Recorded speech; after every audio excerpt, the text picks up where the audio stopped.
Madam గారు నమస్తే అండి. ఈ నెల 23, 24, 25 తేదీల్లో ఏపీ అసెంబ్లీ సమావేశాలు జరగబోతూ ఉన్నాయి. అసలు ఈసారి ఎలా ఉండబోతాయి అంటారు? అసలు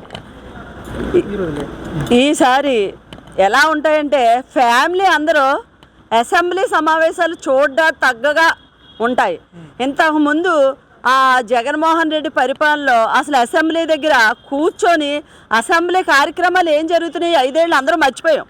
ఎందుకంటే బూతులు పచ్చంగాలు ఈ మహానుభావుడు విలన్ లాగా ఒక నవ్వు, సిరినవ్వు, ఆ సిరినవ్వుతో వచ్చి ఏదో చెప్పేవాడు, మీరు అసలు రారు, తర్వాత మేము 175 గెలిచేస్తాం, మీరు అసలు ప్రతిపక్షమే ఉంటున్నారు. ప్రజలు ప్రకృతి మనం ఏమిస్తుందో మనకు అదే ఇస్తుంది. ప్రకృతి అయినా ప్రజలైనా మన ప్రేమను పంచితే ప్రేమనే ఇస్తుంది, దేశాన్ని బూతులు పంచితే బూతులు ఇస్తుంది. ఈరోజు ఒక్కటి మీరు అందరూ అబ్జర్వ్ చేశారా, జగన్మోహన్ రెడ్డి ప్రణామ స్వీకారం చేసిన నాడు సాయంత్రం తుఫాన్ వచ్చేసి అన్నీ పడిపోయినాయి, మొత్తం టెంట్లతో సొద్దా అన్నీ పడిపోయినాయి.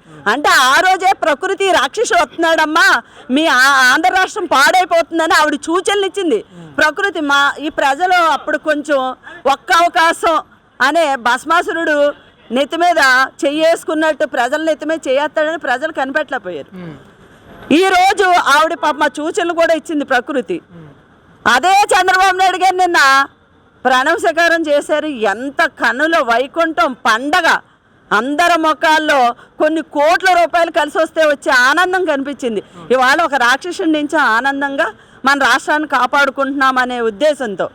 అలాగే ఇంకా అసెంబ్లీకి వెళ్తే అసెంబ్లీలో ఒక కోరవతమైన నవ్వు, ఆ తిట్లు. ఇవాళ లెగ్గిన 9 మంది ఎమ్మెల్యేలు కూడా బూతులు మాట్లాడిన వాళ్ళు, ఎవరితో సంబంధం లేని వాళ్ళు వాళ్ళే లెగ్గారు. రౌడీ మంత్రులు కానీ, రౌడీ రాజకీయాలు చేసిన వాళ్ళు కానీ అందరినీ ఇంటికి పంపించారు. ప్రజలు చూస్తారు ఏంటి, ఎలా చేస్తున్నారు, ఈ అభివృద్ధి ఎలా జరుగుతుంది.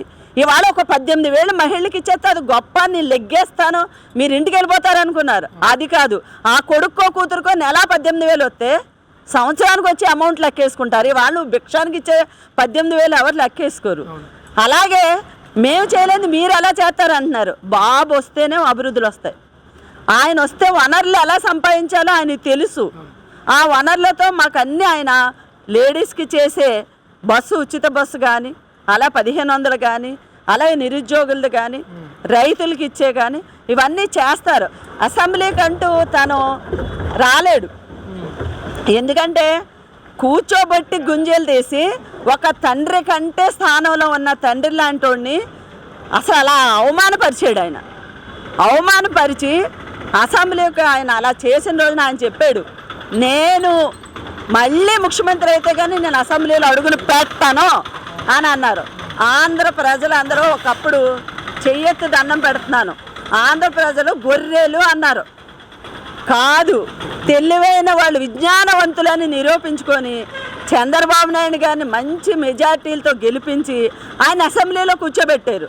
ఆయన శబ్దం నిలబెట్టినందుకు ప్రజలకు ముందు ధన్యవాదాలు చెప్తున్నాను, ఆయన ప్రతిజ్ఞ నిలబెట్టినందుకు. ఈ 164 సీట్లు గెలవడం వెనక ఈవీఎంఎల్ ట్యాంపరింగ్ ఉందని చెప్పి ఈరోజు పెద్ద ఎత్తున ప్రచారం చేస్తున్నారు వైసీపీ వాళ్ళందరూ కూడా. మరి గతంలో మేము ఓడిపోయినప్పుడు అప్పుడు మాకు బీజేపీ కూడా సపోర్ట్ లేదు. ఆ రోజు మేము మొర్రెత్తుకున్నాం. అందరూ మహిళలందరూ పసుపు కుంకాలు ఇచ్చారు, సైకిళ్ళు ఇచ్చారు, వలలు ఇచ్చారు, రైతులకి వ్యాన్లు ఇచ్చారు. ప్రతి ఒళ్ళకి చంద్రబాబు నాయుడు గారు అంత మంచి పనులు చేస్తే ఎస్టీ ఎస్సీలకి మేము వ్యాన్లు ఇచ్చాము. చాలా చాలా అభివృద్ధి చేసాం. ప్రతి ఇంటికి ఒక పని చేసాం. హౌసింగ్ లోన్లు ఇచ్చాం, బీసీ లోన్లు ఇచ్చాం, కార్పొరేషన్లు ఇచ్చాం. ఇవన్నీ ఇచ్చినా ఆ రోజు ఎందుకు మేము గెలిచేస్తాము ఎవరిని అడిగి, అమ్మ మేము తెలుగుదేశానికే ఓటేసాం, ఇప్పుడు ఎవరో చెప్పట్లా. ఆ రోజు మేము తెలుగుదేశానికి ఓటేసారు, ఆ రోజు మేము కూడా అన్నాం ఈఎంలని. మరి మీరేం చేశారు? దానికి ఏమీ లేదని నువ్వేగా సమాధానం చెప్పు. ఈ రోజు మేము అదే సమాధానం చెప్తున్నాం. ఇవాళ నీకు ఓటు వేయలేదనే చెప్తున్నారు అందరూ. ఆ రోజు మహిళలు కానీ పురుషులు కానీ అందరూ మేము ఓటు వేసాని ధైర్యంగా చెప్పారు. ఈ రోజు ఎవరు మీకు ఓటు వేయలేదు అంటున్నారు. జనాలందరూ నీ రాక్షసత్వానికి, నీ భయమైన టార్చర్కి తట్టుకోలేక సైలెంట్ ఓటింగ్ వేశారు. సైలెంట్గా ఈరోజు ఏదో చెప్తే ఆ డోక్రా మహిళలు లేకపోతే ఆ వాలంటీర్లతో మీరు ఏం పథకాలు ఆపేస్తారేమో అని భయపడి సైలెంట్ ఓటింగ్ వేశారు. ఇంకా నీకెవరు చెప్తారు, నీకెక్కడ ఈవీఎంలు, ఈ అబద్ధాలు. నువ్వు ఫస్ట్ అసలు రావడమే అబద్ధాలతో వచ్చావు. ఎందుకంటే మోసగాడివి. ఒక్క మాట నిజం లేదు. నవరత్నాలన్నీ కింద పడేసావు, ఒక్క రత్నం కూడా మంచిగా ఫలించలేదు.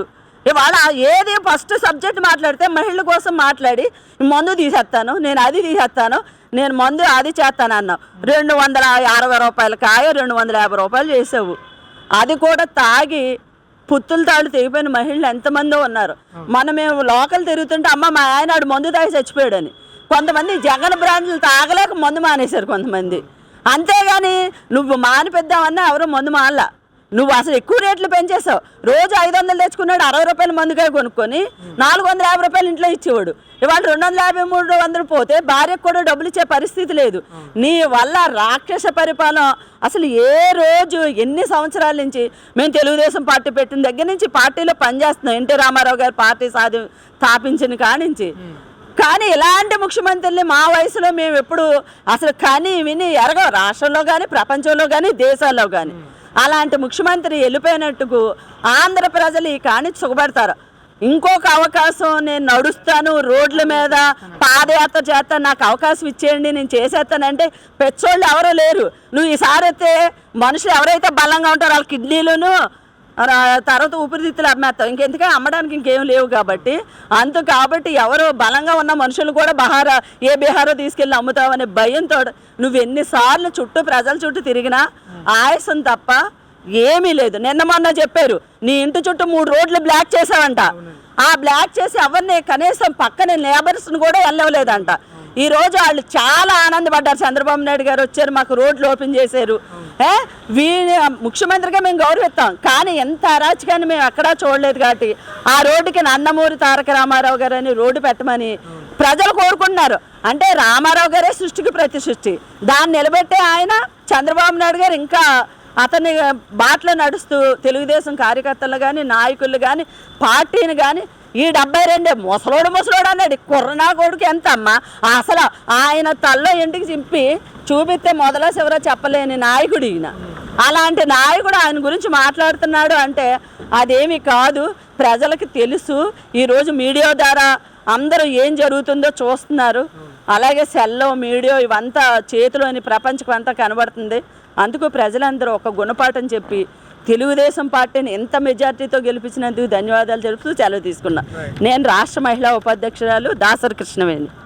ఆయన తల్లో ఇంటికి చింపి చూపిస్తే మొదల చివర చెప్పలేని నాయకుడు ఈయన. అలాంటి నాయకుడు ఆయన గురించి మాట్లాడుతున్నాడు అంటే అదేమి కాదు. ప్రజలకు తెలుసు.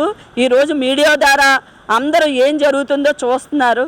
అలాగే సెల్లో మీడియా ఇవంతా చేతిలోని ప్రపంచం అంతా కనబడుతుంది. అందుకు ప్రజలందరూ ఒక గుణపాఠం చెప్పి తెలుగుదేశం పార్టీని ఎంత మెజార్టీతో గెలిపించినందుకు ధన్యవాదాలు తెలుపుతూ సెలవు తీసుకున్నా. నేను రాష్ట్ర మహిళా ఉపాధ్యక్షురాలు దాసరి కృష్ణవేణి.